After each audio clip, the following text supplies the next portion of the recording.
دیکھنے والی آنکھ کے لیے یہ بہت معتبر، پاکیزہ اور مکمل نظارہ تھا۔ صبح کی روشنی رات کے طریقے پر غالب آ گئی تھی۔ ہلکی ہلکی ہوا چل رہی تھی جو جاتی سردیوں کو واپس آنے پر مجبور کر رہی تھی۔ وہ نماز پڑھنے کے بعد بنا علی سے بات کیے باہر آ کر بیٹھ گئی تھی۔ اس وقت اس کے دماغ میں بہت کچھ چل رہا تھا۔ کبھی وہ علی کا رات والا رویہ سوچتی اور کبھی صدف کی باتیں، اور کبھی علی کی نماز والی انوکھی سی خواہش، اور کبھی اپنا جذباتی پن کیسے بے خود ہو کر اس کا منہ صاف کرنے لگی تھی۔ میں بھی نا بالکل پاگل ہوں، پتہ نہیں کیوں ہر بات مانتی ہوں اس کی۔ جب سامنے آ جاتا ہے تو کچھ خیال نہیں رہتا، جو کہتا ہے ہر بات ماننے کو دل کرتا ہے۔ کیوں نہیں انکار کر سکتی ہوں اس کی کسی بات سے؟ میں کیوں اس کے رنگ میں ڈھلنا چاہتی ہوں؟ جیسا وہ چاہتا ہے کیوں ویسی بننا چاہتی ہوں؟ کیوں اس کی کسی بات سے انکار کرنے کا سوچ کر لگتا ہے بہت غلط کر رہی ہوں؟ اور صدف اس کو کیوں بولا میں نے وہ سب، جبکہ وہ سچ ہی تو بول رہی تھی کہ میں اور علی۔ ایک منٹ، وہ اتنا سب کیسے جانتی ہے میرے اور علی کے درمیان کیا ہے اور کیا نہیں؟ ابھی تک گھر میں صرف مریم آپی جانتی ہیں، ان کو میں نے بتایا، اور نجف بھائی، ان کو تو علی نے یہ باتیں ہم تینوں تو نہیں بتا سکتے نا، بچا صرف علی۔ علی شاہ، تو تم نے بتایا ہے نا اس کو سب؟ یعنی اب میں اس قابل بھی نہیں رہی کہ وہ میرا پردہ رکھتا، میں تو اس کا لباس ہوں، وہ کیسے مجھے اس لڑکی کے سامنے رسوا کر سکتا ہے؟ اور کچھ نہیں، دوستی کا مان ہی رکھ لیتا تو کیا ہو جاتا؟ مگر نہیں، تم نے تو مجھے بے مول کر دیا علی شاہ۔ میں کبھی معاف نہیں کروں گی تمہیں، کبھی بھی نہیں، ہرگز نہیں۔ وہ خود کلامی کرتے ہوئے رونے لگی۔ علی اس کو تلاش کرتا ہوا باہر آیا، اس کو باہر چیئر پر بیٹھا دیکھ کر اس کی سمت آیا۔ تم یہاں بیٹھی، میں تمہیں اندر تلاش کر رہا تھا، باہر کیوں آ گئی ہو؟ جاتی سردی اور تم بنا سویٹر کے باہر آ گئی ہو، ایسے مت کرو، سردی لگ جائے گی، پتہ تو ہے تمہیں سردی، جاتی سردی کیسے تم پر اٹیک کرتی ہے۔ آؤ چلو اندر چلتے ہیں۔ علی نے اس کا بازو تھامنا چاہا تو ہادیہ نے ایک جھٹکے سے اپنا بازو چھڑایا اور علی کے مقابل کھڑے ہو کر بولی، منع کیا تھا نا میرے قریب مت آنا، اپنا یہ روب اپنے پاس رکھو اور اپنی یہ جھوٹی ہمدردی بھی۔ مجھے تم سے کچھ نہیں چاہیے، کچھ بھی نہیں، دوبارہ میری فکر، میری پرواہ کرنے کی کوئی ضرورت نہیں ہے، مجھے تم سے کچھ بھی نہیں چاہیے۔ وہ ایک ایک لفظ چبا چبا کر بولی، تم مت آیا کرو میرے سامنے، وحشت ہوتی ہے مجھے۔ وہ بول کر جانے لگی تو علی نے اس کا ہاتھ پکڑ کر اس کو روکا۔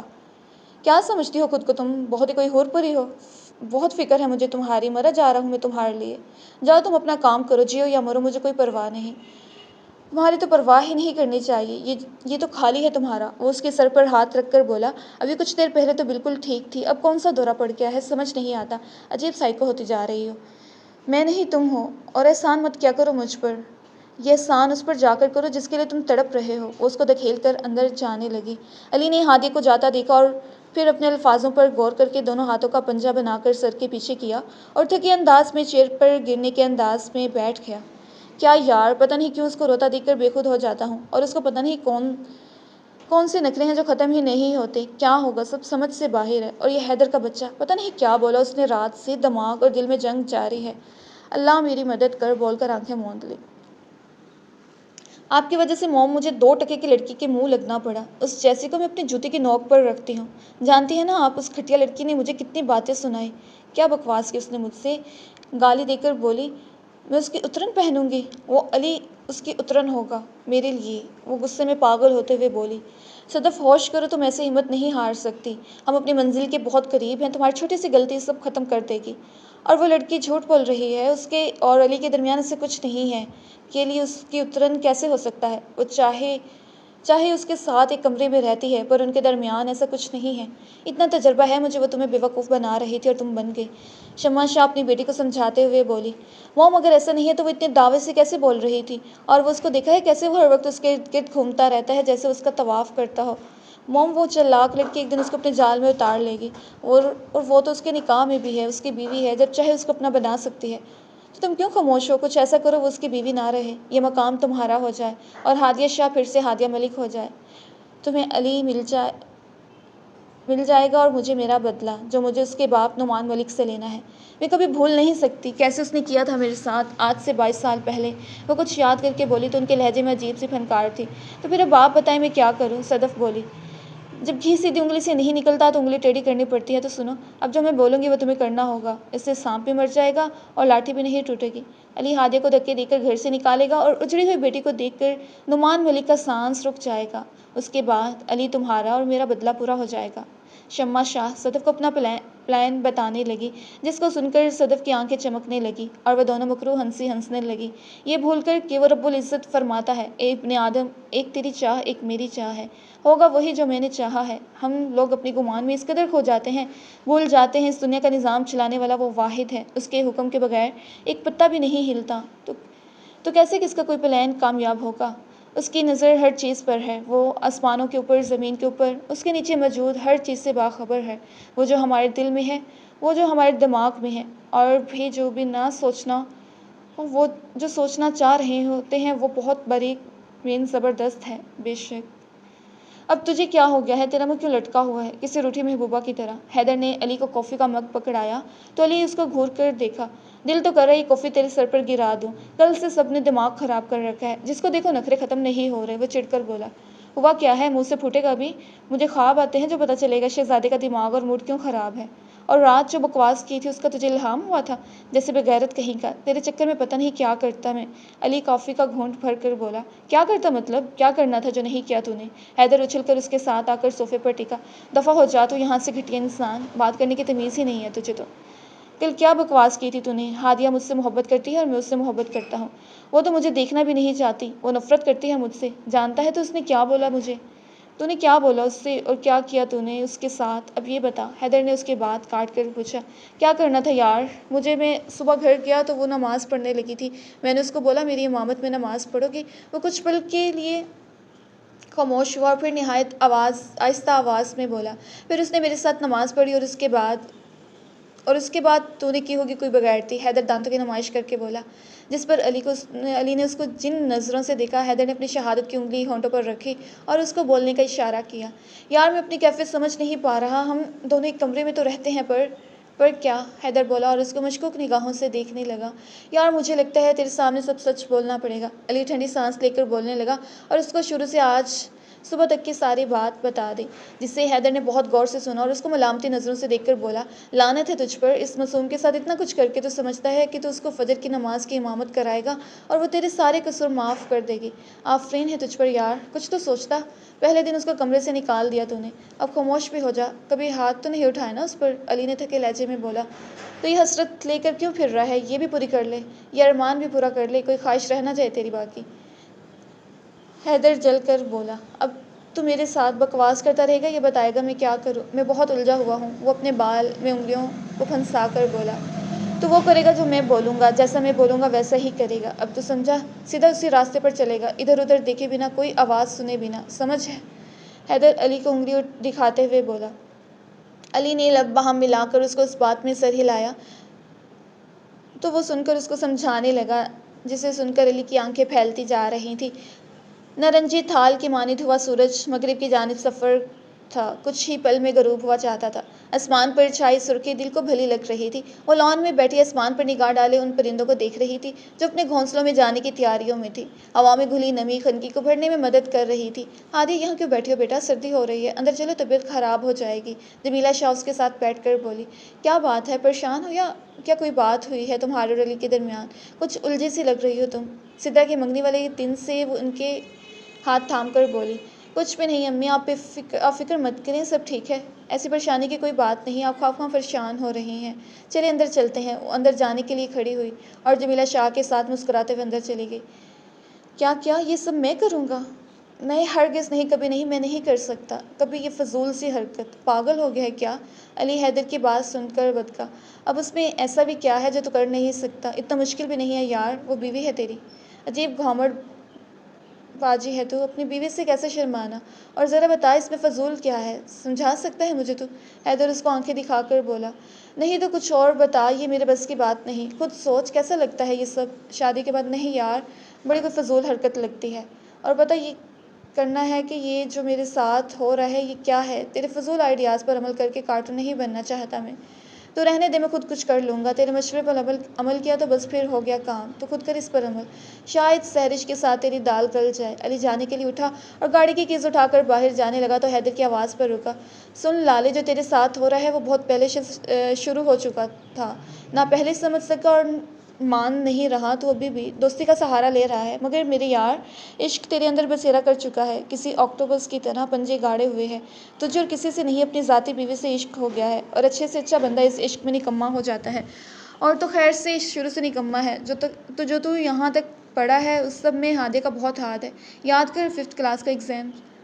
علی اس کی بات سن کر ہنستے ہوئے باہر چلا گیا، کچھ بھی بولتا ہے، زیر لب بولتا ہوا گاڑی میں بیٹھ کر اس نے گاڑی سٹارٹ کی تو کچھ بھولی بسری یاد اس کے دماغ میں آئی تو خود بخود اس کے لبوں پر مسکراہٹ دوڑ گئی۔ علی کیسی تیاری ہے تمہاری؟ نجف نے رجسٹر چیک کرتے ہوئے پوچھا۔ ایک دم فرسٹ کلاس بھائی، وہ پرجوش سا بولا۔ اچھا اور ہادیہ تمہاری تو پوچھنے کی ضرورت نہیں ہے، تمہاری تو انشاءاللہ 90% پکا ہے، نجف نے ہادیہ کو رجسٹر پکڑاتے ہوئے کہا۔ تھینکس بھیا، وہ اترا کر بولی اور آبرو چکا کر علی کو دیکھا۔ اچھا اب تم دونوں ایسا کرو، انگلش کی تیاری کرو، 10 کلرز فروٹ اینڈ ویجیٹیبل نیم لکھو، جلدی کرو۔ نجف ان کو اگلا ٹاسک دے کر اپنا پڑھنے لگا۔ اور سنو نو چیٹنگ، میری نظر تم پر ہے۔ جی بھائی، علی نے منہ بنا کر کہا۔ ہادیہ جٹ سے پین اور رجسٹر لے کر لکھنے لگی۔ کچھ دیر بعد مریم نجف سے کچھ میتھ کے سوال سمجھنے لگی تو علی نے موقع کا پورا فائدہ اٹھایا اور ہادیہ سے فروٹس کے نیم پوچھنے لگا۔ کیا یار، 10 فروٹ کھانے کو کبھی دیے نہیں بھیا نے، اور لکھو نام وہ بھی انگلش میں، میرے دادا تو جیسے انگریز تھے نا، اللہ پوچھے گا بھائی کو، علی ہادیہ سے بولا تو وہ کھی کرنے لگی۔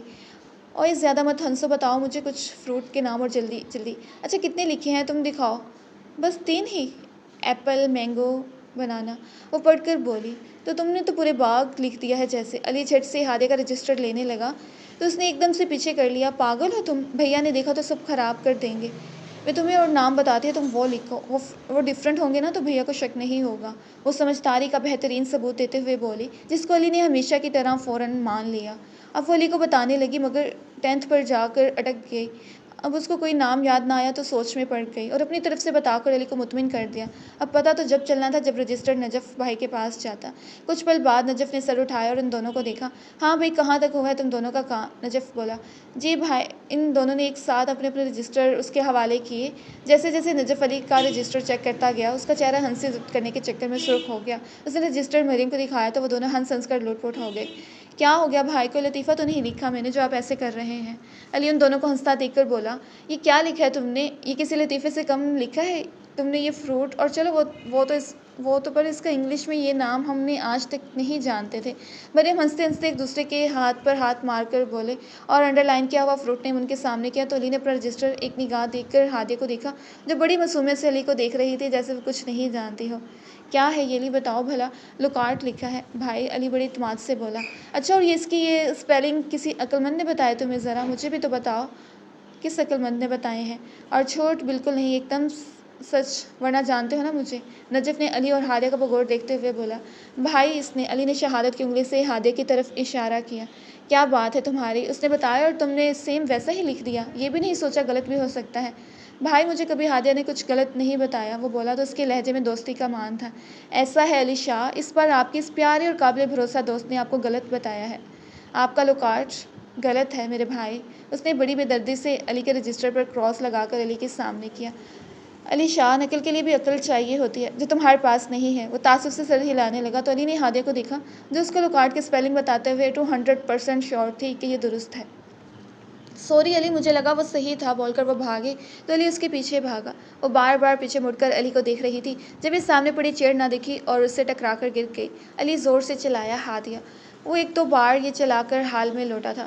اس کے لبوں پر مسکراہٹ کے ساتھ آنکھوں میں عجیب سی پریشانی تھی۔ اس نے اپنا منہ پر ہاتھ پھیرا اور اپنا سر اسٹیئرنگ سے ٹکا دیا۔ ہادیہ وہ بچپن تھا، وہ مذاق اس وقت صحیح تھا، اب کوئی مذاق مت کرنا، میں پہلے ہی بہت الجھن میں ہوں، ایسا کچھ مت کرنا جس سے میں اور الجھ جاؤں، مدد کرنا میری ہمیشہ کی طرح، ایک اچھی دوست اور ایک اچھی بیوی کی طرح۔ وہ بول کر اس نے آنکھیں موند لی۔ فون بجنے پر اس نے آنکھیں کھولی اور فون سن کر بولا، اوکے میں آتا ہوں، اور گاڑی چلانے لگا۔ ہاں بولو کیا ہوا، کیوں بلایا تھا تم نے مجھے ایسے اتنی ایمرجنسی میں؟ علی کافی شاپ میں صدف کے سامنے بیٹھتے ہوئے بولا۔ اتنی بھی کیا جلدی ہے، ابھی آئے ہو، بیٹھو تو صحیح، بتاتی ہوں، صدف اداس سے بولی۔ دیکھو مجھے تھوڑی جلدی ہے، جو بولنا ہے پلیز جلدی بولو، علی فون دیکھتے ہوئے بولا۔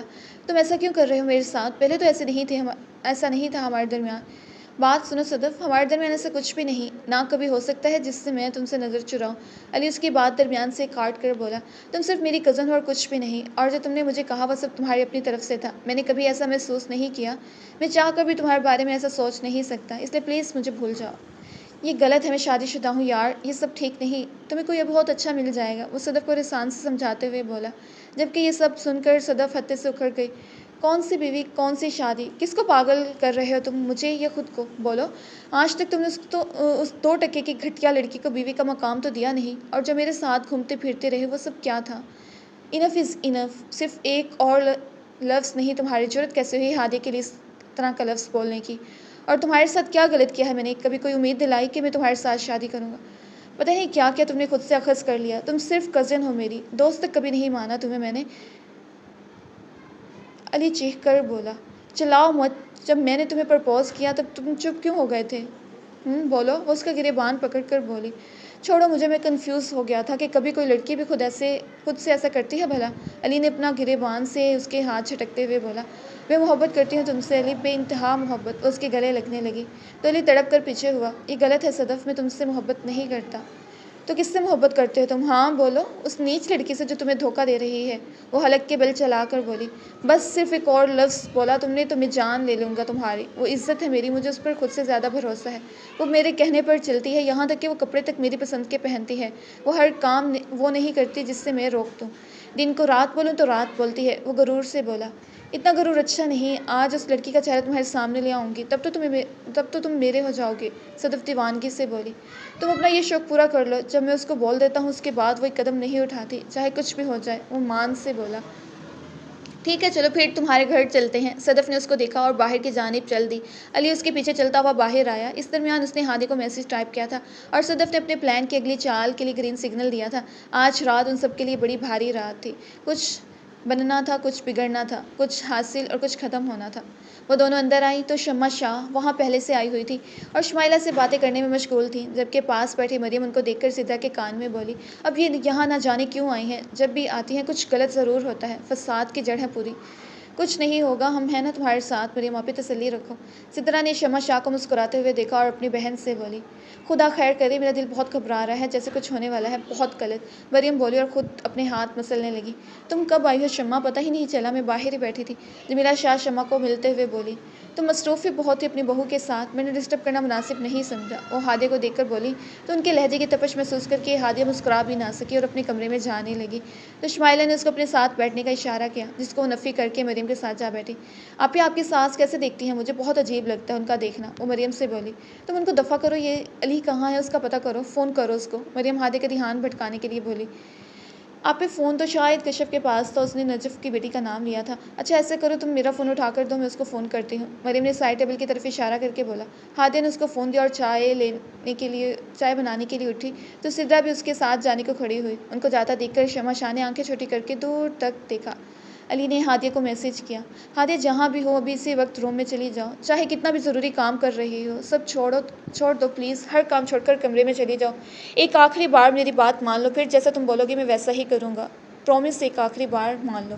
اب وہ نہایت ریش ڈرائیو کر رہا تھا، اس کے چہرے پر بلا کی سکتی تھی، رگیں اس کی تنی ہوئی تھی جیسے ابھی پھٹ جائیں گی۔ بات یہ نہیں تھی کہ اس کو ہادیہ پر اعتبار نہیں تھا، بات یہ تھی کہ اس کی نادانی نے یہ دن دکھایا تھا، نہ وہ یہ سب کرتا، نہ صدف کو موقع ملتا، وہ اگر پہلے دن ہی صدف کے قدم روک دیتا اور اپنا راز اپنے تک رکھتا تو سب اس کے ہاتھ میں ہوتا۔ واقعی سچ کہتے ہیں اپنی کمزوری کسی کو نہیں ظاہر کرنی چاہیے، وہ بالکل سیدھا سامنے دیکھ رہا تھا، اس نے بھول کر بھی ایک نگاہ صدف پر نہیں ڈالی تھی۔ صدف نے اس کو دیکھا اور اپنے پلان کو کامیاب ہوتا دیکھ کر وہ مسکرائے اور گردن اکڑا کر باہر دیکھنے لگی، یہ جانے بغیر کہ اس کی پلاننگ کچھ بھی ہو، اس کے آگے جو اس کائنات کا مالک ہے، اس کی مرضی کے بنا کچھ بھی نہیں ہوتا، ہمارا ایک ایک سانس اس کی اجازت کا محتاج ہے، اس کا انکار ہو تو ہم اگلا سانس بھی نہ لے سکیں، چاہے کتنا بھی ضروری کام پڑا ہو یا پھر کوئی بہت پیارا تکلیف میں ہو یا پھر ہمارے لیے تڑپ رہا ہو۔ اس دنیا کی ہر چیز، چاہے انسان، چرند پرند ہو، پھول درخت، دریا سمندر، پانی ہوا چشمہ جھرنا ہو، چاہے جانور ہو، آسمان کے وسط میں ہو یا پھر زمین کی گہرائی میں ہو، سب اس کی اجازت کی محتاج ہے، سب اس کے کن کے منتظر ہیں، اور جب وہ کن کہتا ہے پھر وہ فیکون ہو جاتا ہے، اس کن فیکون کے عمل میں بہت کچھ بن جاتا ہے اور کسی کا سب ختم ہو جاتا ہے، ہوتا وہی ہے جو قادر مطلق چاہتا ہے۔